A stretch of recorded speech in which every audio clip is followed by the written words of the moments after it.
During the following program, look for NOVA's web markers, which lead you to more information at our website.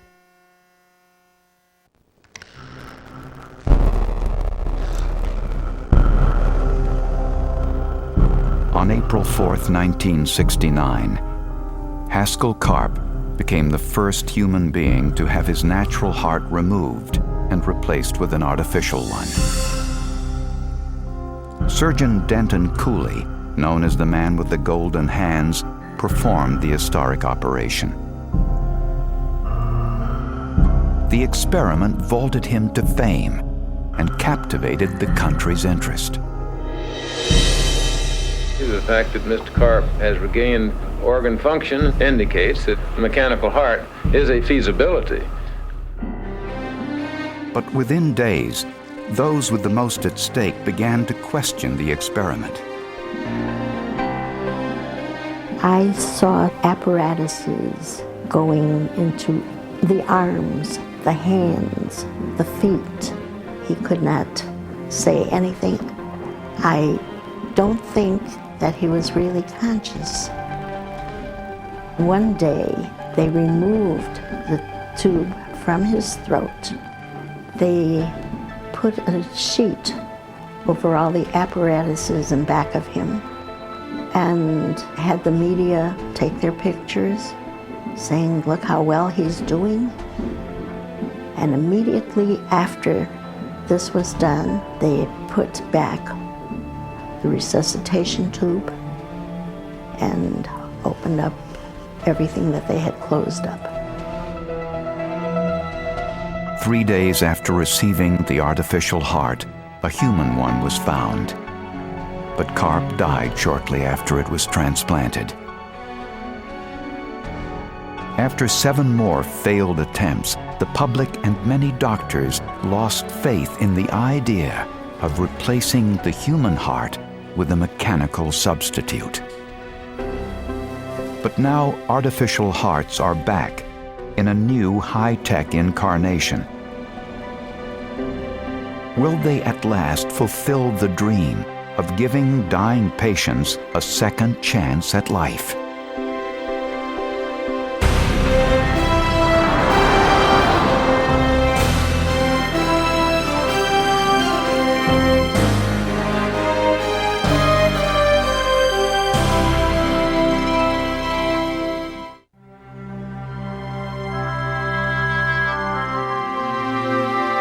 Major funding for NOVA is provided by the Park Foundation, dedicated to education and quality television.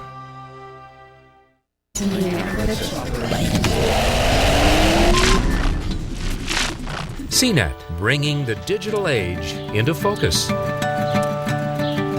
CNET.com, the source for computers and technology.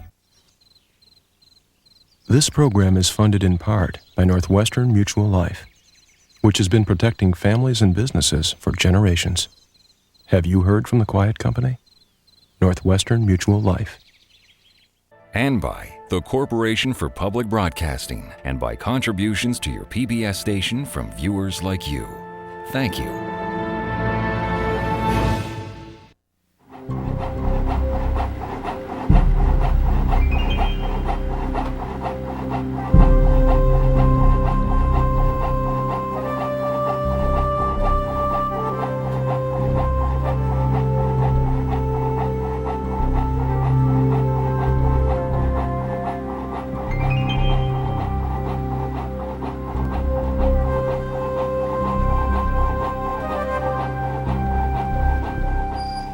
Glenn Manderson is only 32 years old, but he's suffering from chronic heart failure.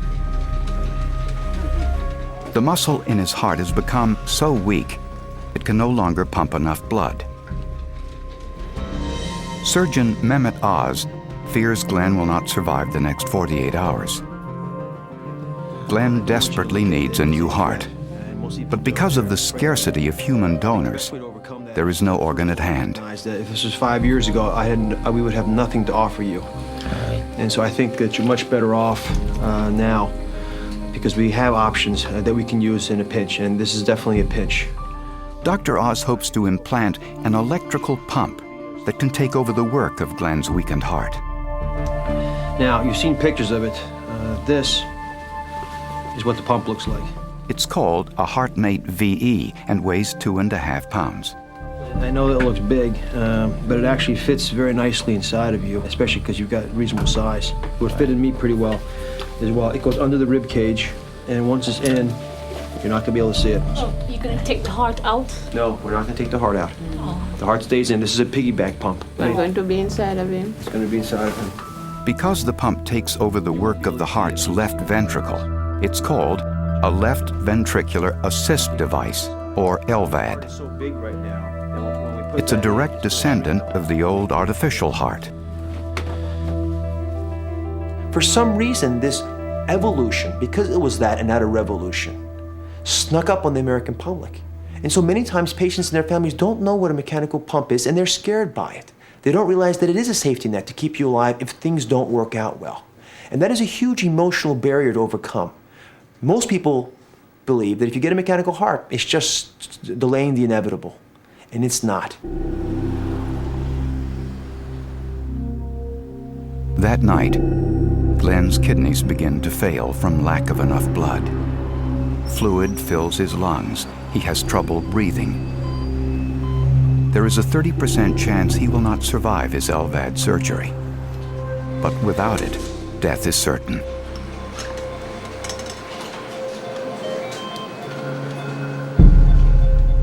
When we opened his chest, his heart was so big that it was literally pushing against the chest bone. That's very uncommon. And so we opened the bone with a saw. The heart was right there and got cut. Now, needless to say, not only do you not expect it, but when it happens, it's a catastrophe because you are completely uncontrolled. Glenn is in no condition to lose any more blood. His heartbeat fluctuates wildly. The surgical team quickly channels his blood into the heart-lung machine. Okay, you guys ready to go on? I don't care. You ready to go on? Yes. In minutes, the operation is back on track. The team now focuses on implanting the HeartMate. You're going to lie in this orientation like that when we're done. So this is going to be where the device enters the heart. This is his heart, and it's just going to be passive and letting blood flow through it into the device.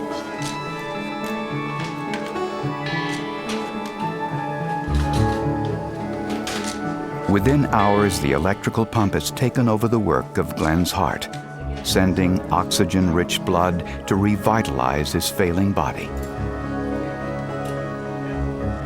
Glenn Roy is a ghost. 5 years ago, he would have died. 3 years ago, we probably would have saved him. Today, we will almost always save him. That is the rapid degree of change that we've experienced. And what we've really learned more than anything else is how to use the machine in the man. That was the next barrier. We could build pumps, that's a pretty trivial issue, but making pumps that you could slip into the human body without the human body knowing that you've done it, that was the big challenge. And that's the battle that we've been able to win. The LVAD will allow Glenn to go home and lead an almost normal life until a donor heart becomes available. His survival is the culmination of decades of struggle to build a mechanical substitute for the most sacred part of the human body. Making an artificial heart to match the abilities of the human heart is a huge technological challenge. A heart is a remarkable organ, beating over 100,000 times a day without rest, year after year after year. It's a very efficient pump, absolutely, very efficient. It's probably the only organ in the body that we can actually feel it work. No matter what you do to it, how much beer you drink or how much food you eat, it just keeps going, like those little battery commercials.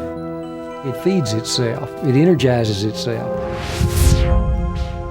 In a lifetime, the human heart will beat over 2.5 billion times, unless it fails.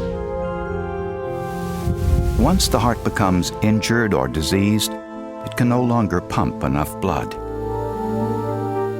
Victims have trouble breathing. Any activity leaves them exhausted. Heart disease is our #1 killer, and congestive heart failure is on the rise. As the population gets older, the incidence of heart failure increases dramatically.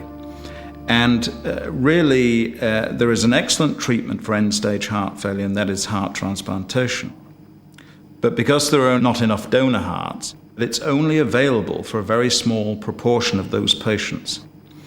Having a realistic artificial heart is a very important contribution. Dr. Michael DeBakey is a pioneer of the artificial heart. In the 1960s, he was one of a handful of leading heart surgeons. Known as the Texas Tornado, he both inspired and terrified those around him. What do you mean it's not flushing? No. Put your finger over that. So you're not concentrating, you're watching me. Oh, God damn it. Well, Dr. Baker was quite a taskmaster. It was like working under a Marine drill sergeant. He was very tough. He expected actually much more of you than you could actually do.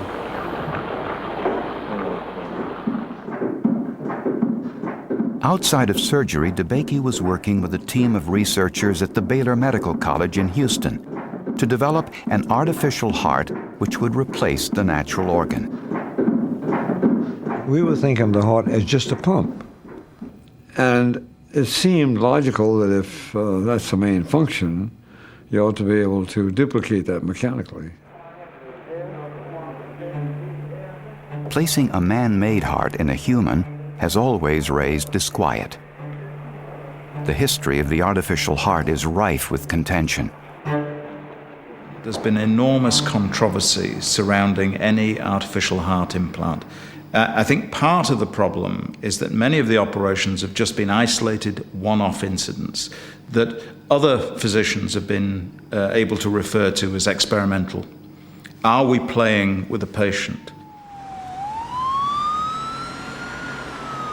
In the 1960s, DeBakey's team was testing his artificial heart in animals. The principal researcher, Domingo Leota, went to Dr. DeBakey with a startling proposition. Dr. Leota was very ambitious to apply the pump in humans. And I explained to him that we couldn't do that because it had been used in 7 calves, 4 of which died on the operating table. We couldn't go and get approval from our committee. I didn't realize that secretly he went to see Dr. Cooley about it. Denton Cooley was one of Dr. DeBakey's protégés and colleagues who also worked part-time at the nearby Texas Heart Institute. He seized the opportunity that the more cautious DeBakey wasn't prepared to take, to do the first human trial. Now, Dr. Cooley had no experience with the artificial heart program at all. Didn't do any laboratory work. He was a good surgeon, but that's all. Dr. DeBakey seemed to show a little interest in ever using it. Dr. Leota thought he was just wasting his years in laboratory working with animals and so on, that this would never be tested clinically. And I thought and agreed with Dr. Leota the time had come to really give it a test, and the only real test would be to apply it to a dying patient.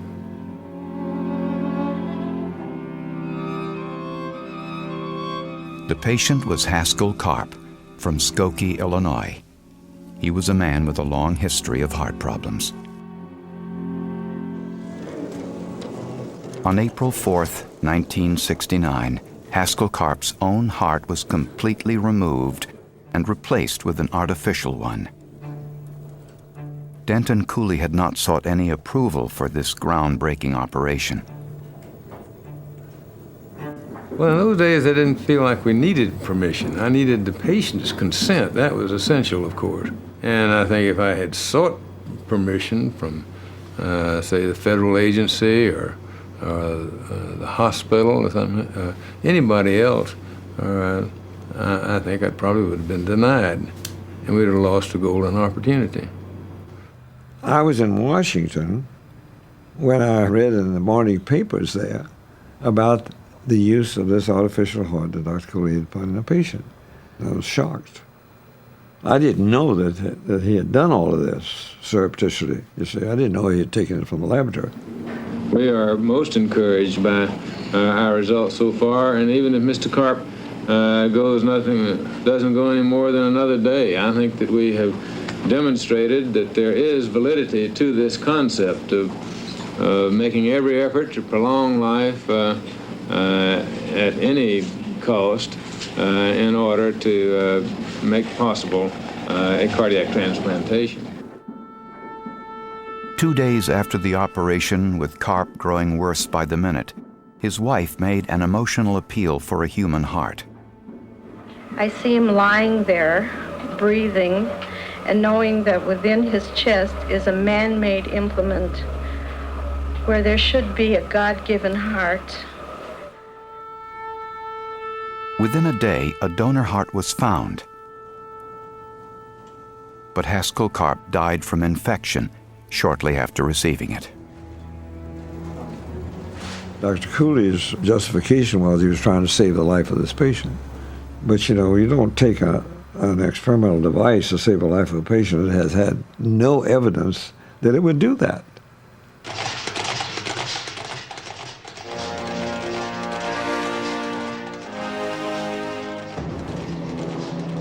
There were no more human trials until the early 1980s, when a new figure suddenly entered the race. Until his father died of heart disease, Robert Jarvik had planned to become an architect. He then switched to medicine and engineering. By 1982, Jarvik was conducting animal trials at the University of Utah with an artificial heart he called the Jarvik 7. The Jarvik 7 heart was a total heart, completely replaced the natural heart in the chest, and is driven with compressed air. So if you look inside the heart here, see the diaphragm move? Jarvik's team was one of 5 in the U.S. working on artificial hearts. With funding tight, he decided the time was right for a high-profile human trial. Here was a whole section of a university that had done a lot of work, good work, to get to this point, and they were in danger of losing their financing. And they knew that they needed something big. Once again, a volunteer was needed. Someone too ill for a transplant and large enough to receive the Jarvik 7. Someone like dentist Barney Clark. It's interesting and important that the team called it necessary therapy. If they had said, well, we don't know how long he'll live, then it would have been in the realm of experimentation, and it wouldn't have been approved. Haskell Karp's artificial heart was temporary, meant to keep him alive while he waited for a transplant. But the Jarvik 7 was intended to stay in Barney Clark's body for life. That intention, symbolically, is part of the thing that brought so much attention to the Barney Clark case. The patient is now in the process of having his chest closed. It's almost completed. Most, or if not all, of the functions being monitored are stable. The full realization of what they had done surprised even some members of the surgical team. Here was a human being, alive, conversant, supported on a mechanical device. He had no heart. He had no conventional, traditional heart.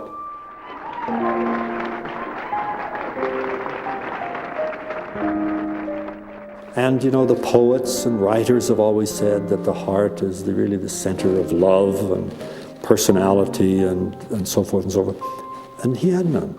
And it was a really almost a spiritual experience with everybody in the room. This mechanical device couldn't be the seat, possibly be the seat of love and respect and honor.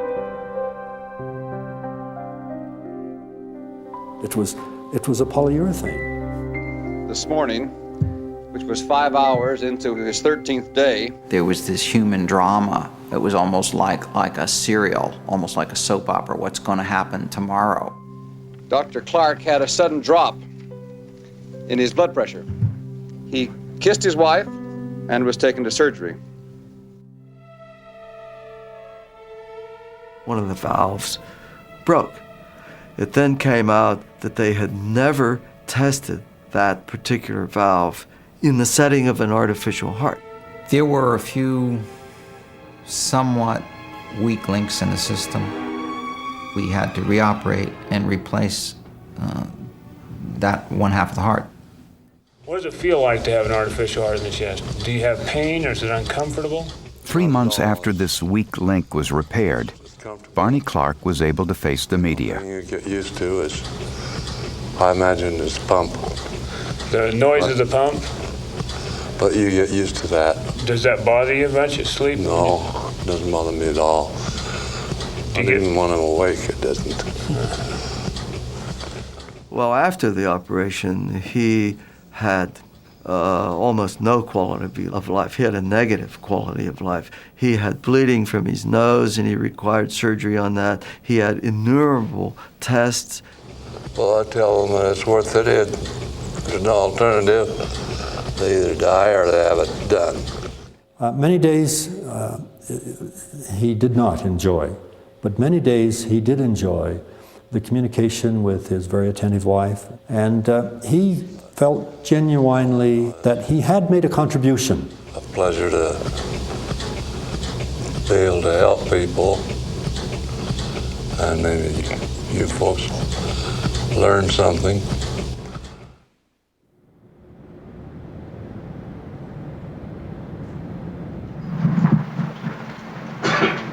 Last night we lost a very dear friend, one of the greatest pioneers.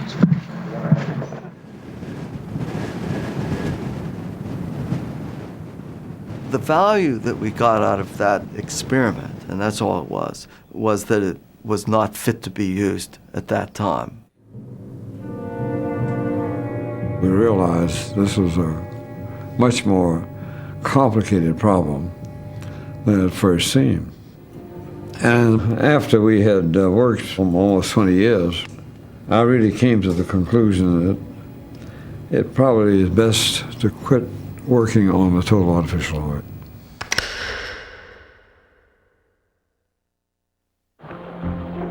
DeBakey, Jarvik, and other researchers focused their efforts on perfecting simpler pumps called LVADs, pumps that would assist the heart rather than replace it.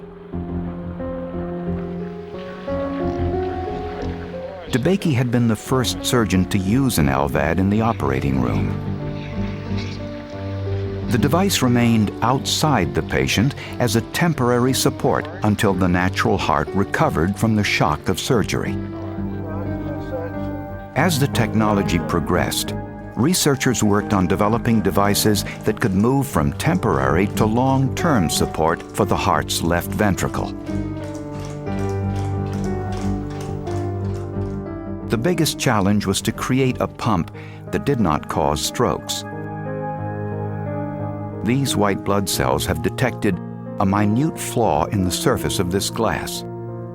As they attempt to smooth out the defect, dangerous biological deposits accumulate that might break free and pose the risk of blood clots. Finally, medical engineers found a solution. After years of trying to overpower Mother Nature, the tack was changed, and we said, let's allow you to coat your blood cells over a very rough surface, a surface so rough that once your blood sticks to it, it can't come off again.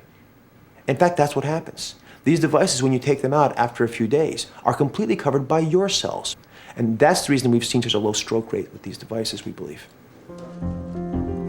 Only one completely implantable device called the HeartMate used this approach. Soon it dominated the market. Using this new technology, hospitals could keep patients waiting for a transplant alive for months, even years. Still, LVADs were seen only as a bridge to transplant, until a series of cases forced doctors to rethink their ideas. In September 1994, Norbert Hilbert was rushed to the Berlin Heart Institute, suffering from a viral infection in his heart. Da hat mir eben offeriert, dass meine Erkrankung sehr schlimm war. He told me my illness was very serious, and that I could have this assist device while I was waiting for a transplant. Otherwise, my chances of survival would be 2, 3, or 5 days at the most. Für mich so 2, 3, maximal 5 Tage. This X-ray shows us the situation at 2 days actually before we placed him on the assist device, and what you can see is that the lungs are congested with fluids which cannot be transported by the failing heart. You also may see that the heart itself, which is here, is quite enlarged. And we decided to implant the assist device. With their patient hospitalized for 9 months, supported by an LVAD, the Berlin doctors noticed something unexpected. They approached him with a choice. Da kam dann noch Dr. Müller und sagte, es gibt im Prinzip die Möglichkeit einer Transplantation. Wir haben ein Organ. Dr. Mueller said, you could have a transplant. We have an organ for you. But, against all expectations, your own heart has recovered considerably. So, it is possible your heart may recover to such an extent that we may consider removing the assist device. Ohne Assist, dass wir wieder ganz normal leben könnten. I was very hesitant to think about explanting such a life-saving pump in such a patient. This X-ray shows us the situation after explantation. You clearly see how the lungs have improved. They are darker now, which means there's no fluid anymore. But in particular, if you look closely, you see that the heart itself has shrinked considerably between these two pictures, and it's more or less normal size of a human heart on this X-ray.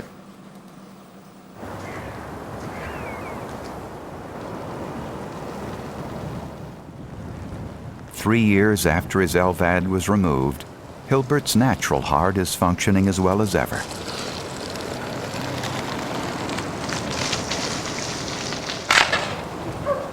What happens when you put in an LVAD into the left ventricle is that there is no longer pressure within that heart chamber and completely rests the left ventricle. And what chronic rest does is allow the very much enlarged heart cells to go back to normal size. If you intervene early enough, you'll start to get that heart failure process to reverse. Yet the majority of LVAD patients have hearts that are too damaged to recover. Patients like Peter Pivko, whose first heart attack destroyed 80% of his heart muscle. Saved by a heartmate, he now must wait with 50,000 other Americans for a transplant. Patients like Peter living months or years on LVADs exemplify both the hopes and limits of the current technology. In a way, it gives you a certain amount of freedom because I can get up, walk around with this battery pack, go visit people, and virtually have a certain amount of freedom. But it's also very constraining because you're at the mercy of the clock. Batteries last about 4.5 hours, so I'm constantly checking a little LED that I have to let me know how much power is left. And it becomes very stressful. Because the batteries are large, we are forced to have a line that goes between the battery and the device and penetrates the skin. This so-called percutaneous line is the Achilles heel of this technology. Because the line is rigid and the patients, as they move around and live their lives, rough up the line, and it tends to tear the skin around the connection, and then it gets infected. The driveline also vents air displaced by the pulsing of the pump, creating a loud swishing noise that disturbs patients. But despite these difficulties, Peter is fortunate that he is large enough to have a battery-powered LVAD fit into him. Speed limit. For small women and children in heart failure, the only available assist device to keep them alive is one that remains outside their bodies. Attached to large consoles, these patients remain bedridden while they wait for a transplant. These pumps that you're seeing today are the Model Ts of this industry. They're the first generation. They're the proof that this technology can work. And now that we have that evidence, that psychological barrier has been crossed, we can start to move at a very fast speed towards permanent devices that really are designed to be elegant, simple to implant, and easily available for everybody who needs them. As scientists struggled to develop smaller blood pumps, they began to question whether they had to be pulsatile, mimicking the pumping action of the natural heart. Humans need a pulse so that the heart can rest between beats and absorb the energy it needs to pump blood. But if the natural heart needs time to rest, a mechanical pump does not.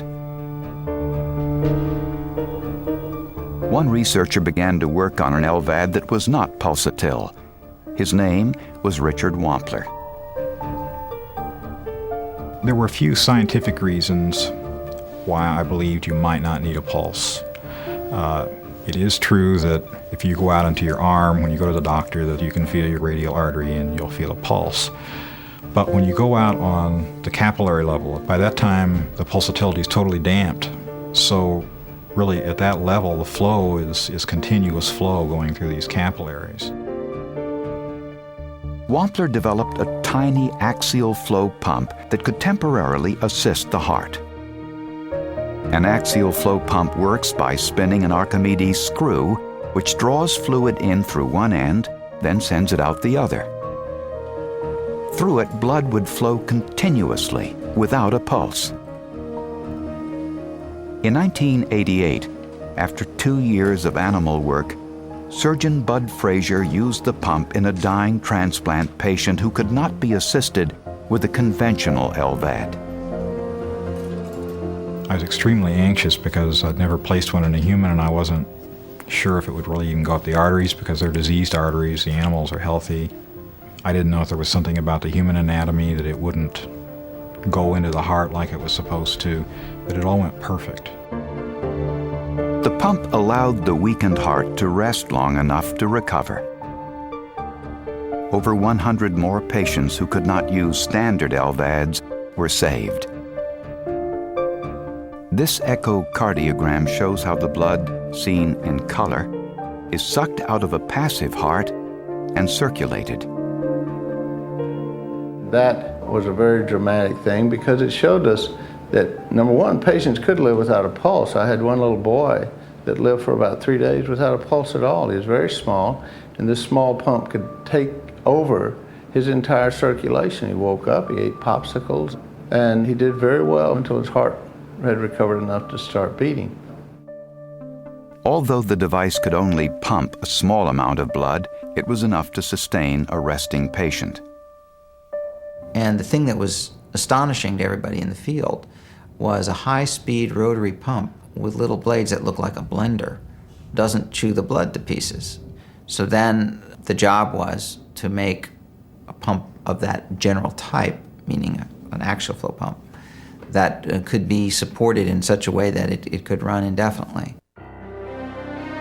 Wampler's pump could only be used temporarily because it needed a constant infusion of liquid glucose to lubricate its moving parts. Robert Jarvik proposed the bold idea of using the blood itself as a lubricant. Around the world, researchers took up the challenge.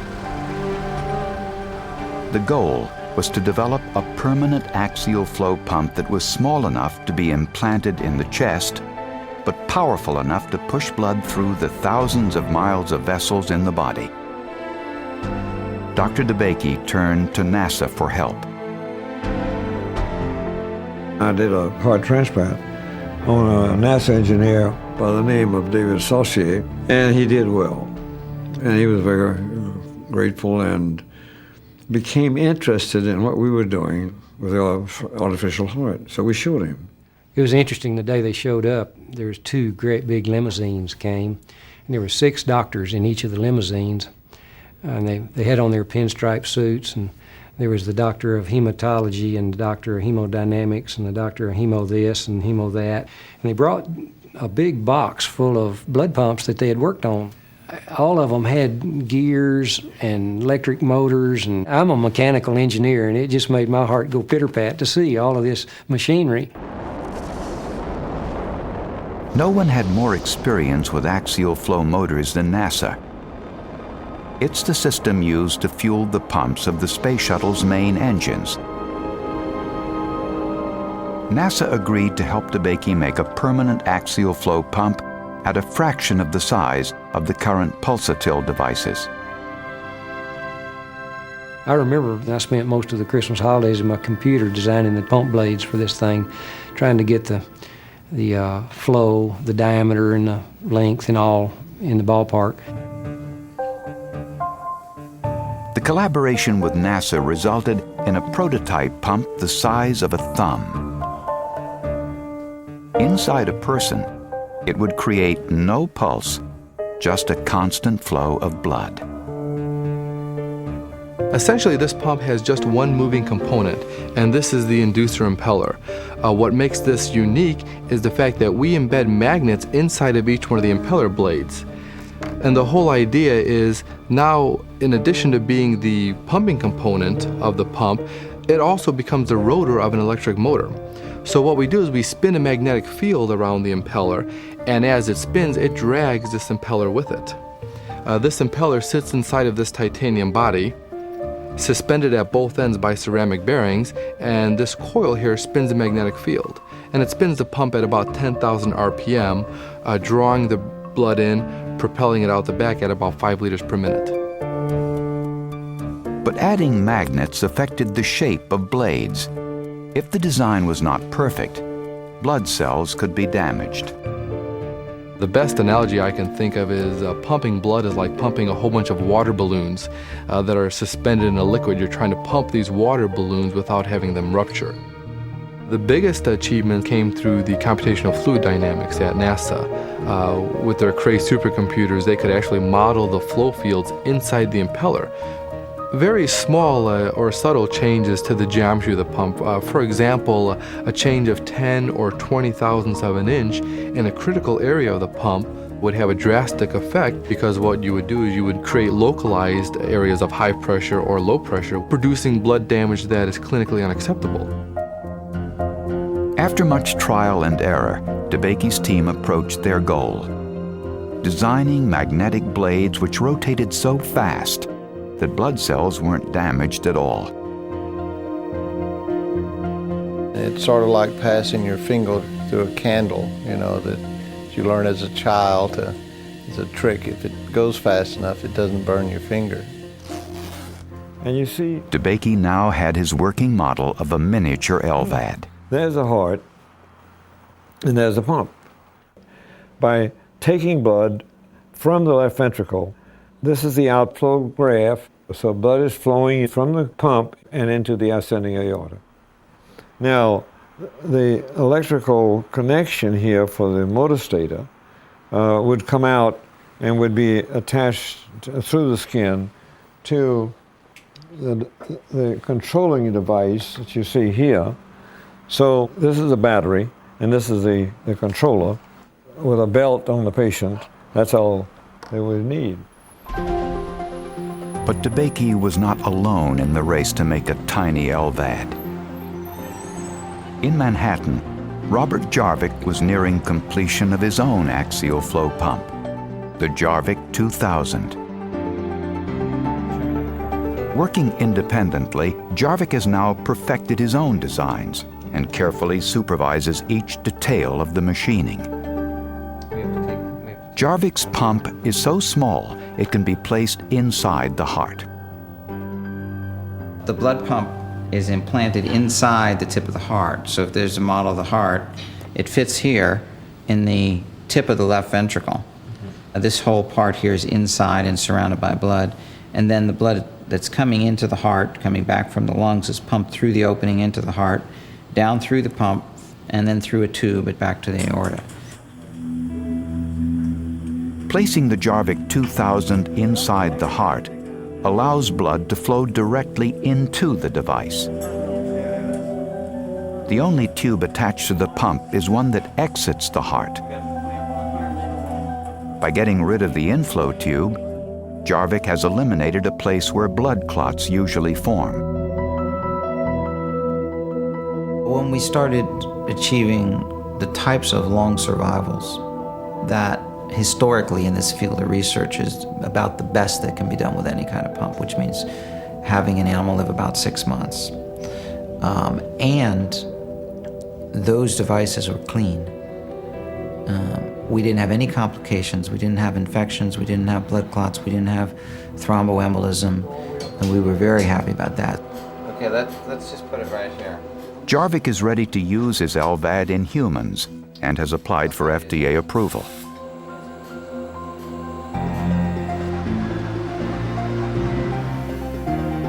I don't know what stage his device is in. I'm sure that he's trying to compete too, yeah. But that's good.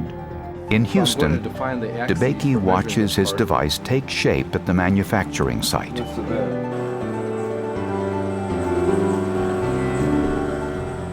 DeBakey's LVAD is now a business proposition financed by a company, Micromed.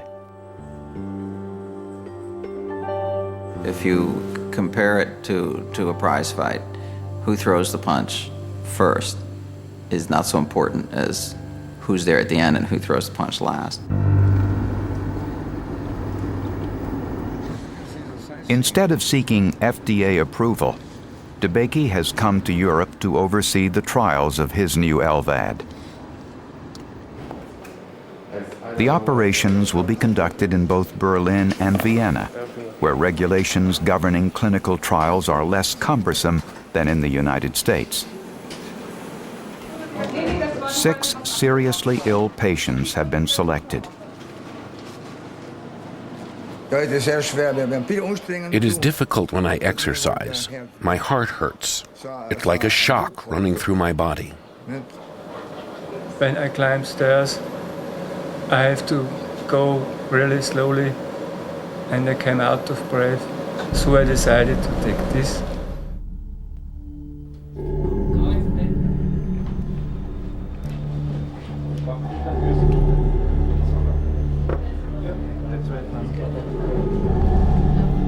We're coming near the end of the Odyssey.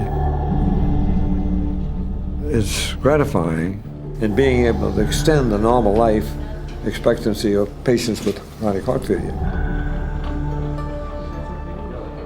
DeBakey's pump is the first of the newest generation of tiny LVADs to be implanted in humans. As it takes over the work of the human heart, hopes are high. Here the system works excellent, no problems. The team waits for the results.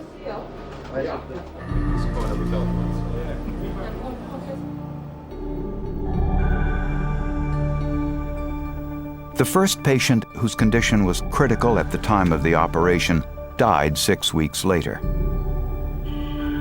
The second had his device removed when a clot caught up in the mechanism. A third patient was switched to another device due to a connector failure. The remaining 3 patients, including Josef Prichthoff and Rudolf Hauer, were successfully supported for up to 3.5 months until transplantation.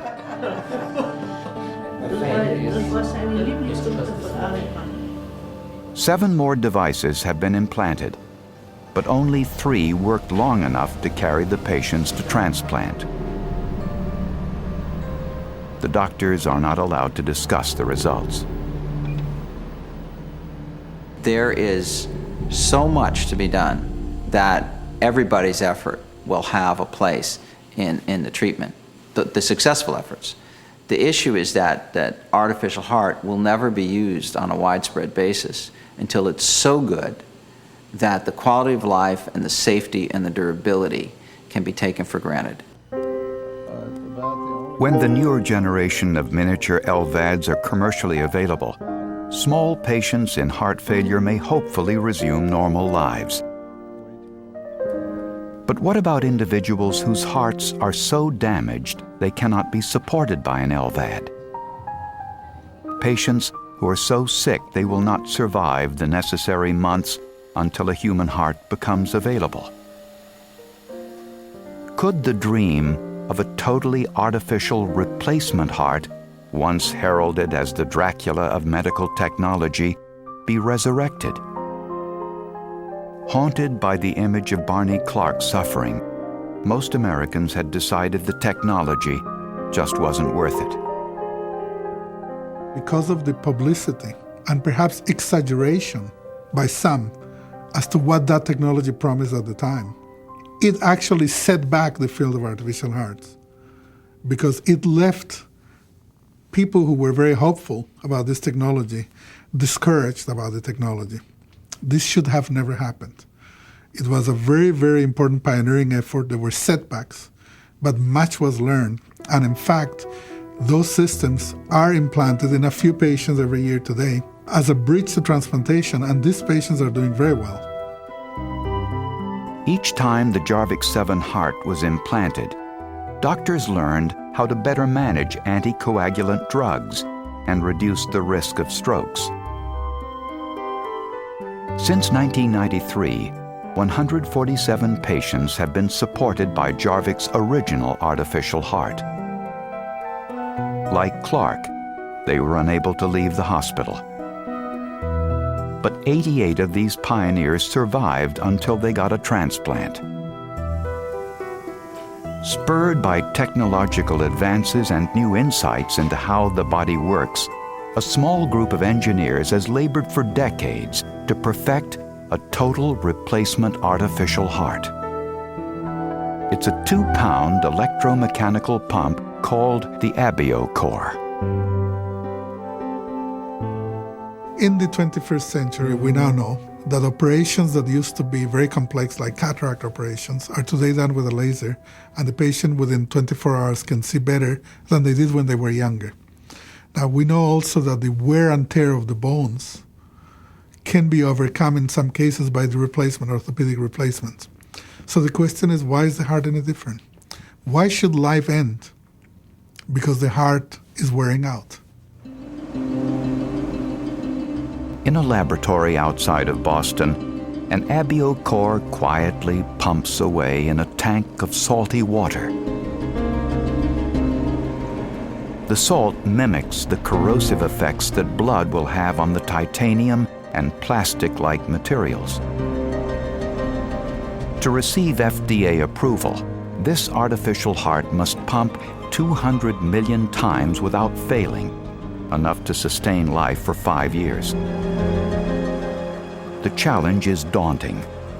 A human heart beats 100,000 times a day. Commercially available plastic will crack if it's flexed that many times. Scientists had to invent a new material capable of bending 40 million times a year for 20 years without breaking. But how will the artificial heart work in a biological environment? At the Texas Heart Institute, animals with the device appear healthy, with no evidence of strokes. Unlike Jarvik 7 patients who were attached to a 350-pound console, this calf can walk untethered, its AbioCore temporarily powered by an internal battery. You know, one of the beautiful things about the Abiomed heart is it is so quiet. I remember our first animal that did well and was up and standing and eating, I got Dr. Cooley to come down and look at the animal, and he came down, looked at the animal, and listened to it, and he thought we were tricking him because he didn't even think there was he thought it was the animal's own heart. Unlike the human heart, where both ventricles pump blood simultaneously, the chambers in the abiocore alternate. When the left fills with blood, the right side absorbs the displaced volume needed to create a pulse. This design eliminates the need for tubes piercing the skin to vent air.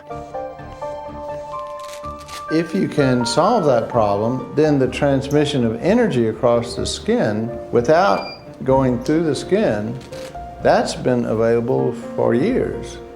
So there can be a small coil inside the body and a small coil on the outside, and this coil can give energy through the skin. You then would wear a belt, and on the belt would be a circular space that would fit over the coil that's inside your body. You would plug batteries into that belt, and it would charge the internal component up. That would allow you, if the technology improves as we suspect it will, to charge yourself at night while you're asleep, and then during the day you're untethered. You can go and do anything you want with no restrictions whatsoever. At 5 hospitals around the country, surgeons are preparing to implant the total replacement heart in humans next year. Robert Jarvik once wrote that the artificial heart must not only be dependable, but truly forgettable. Will this artificial heart allow dying patients to resume normal lives? Only human tests will yield the answer. We've developed these technologies in animals and with water. When you put them into man and let him go drink or exercise and stress himself in all the ways we know we can, you have to reevaluate everything from scratch because they're not going to work all the time. But if we interpret every failure of a mechanical device as a failure of the program, of another proof that these devices can't work for mankind, we'll never get to the results that we desire. Today, mechanical devices save dying patients who await a transplant. But there are 50,000 people on the transplant list, and only a fraction will receive a heart.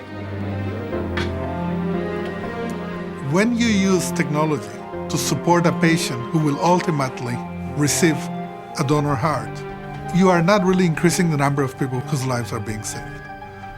We have 2,000 hearts in the United States every year that become available, and we will save 2,000 patients even if we didn't have any assist device. We are not increasing the number of human lives that are saved. And from the societal point of view, this is not a solution. So, the most important thing is to make a device that ultimately can be a permanent heart for widespread use in tens of thousands of patients. That's what's needed. If a weakened heart can be successfully assisted by an LVAD, no surgeon would take the radical step of removing it. But for patients whose hearts are beyond repair, who will never get a transplant, the total replacement heart may be their only hope.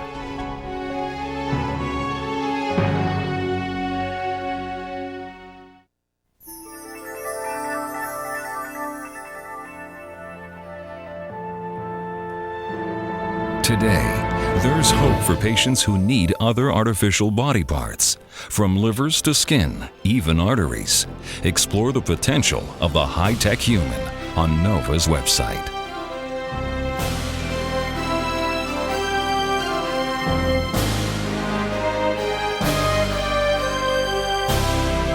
To order this show or any other NOVA program for $19.95 plus shipping and handling, call WGBH Boston Video at 1-800-255-9424.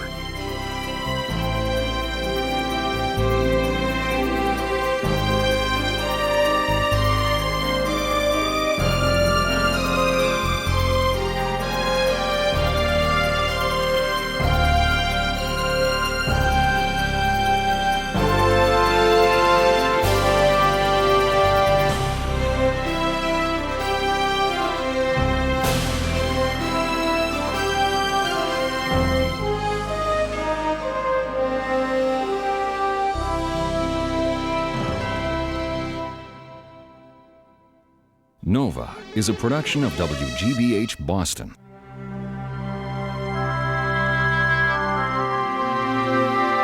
Major funding for Nova is provided by the Park Foundation, dedicated to education and quality television. This program is funded in part by Northwestern Mutual Life, which has been protecting families and businesses for generations. Have you heard from the Quiet Company? Northwestern Mutual Life.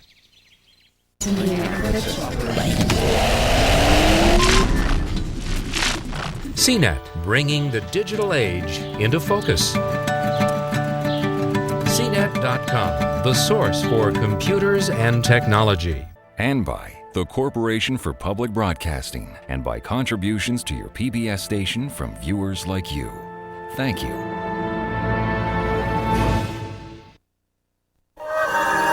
This is PBS.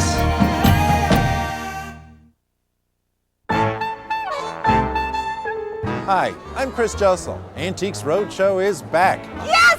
Oh, yes, yes, yes, yes, yes. With another season of history and discovery. The fork is from the Hindenburg, the night that it exploded at Lakehurst, New Jersey. Wow, that's amazing. Join us as we search the country for hidden treasures. That's Antiques Roadshow, only on PBS. Don't miss it.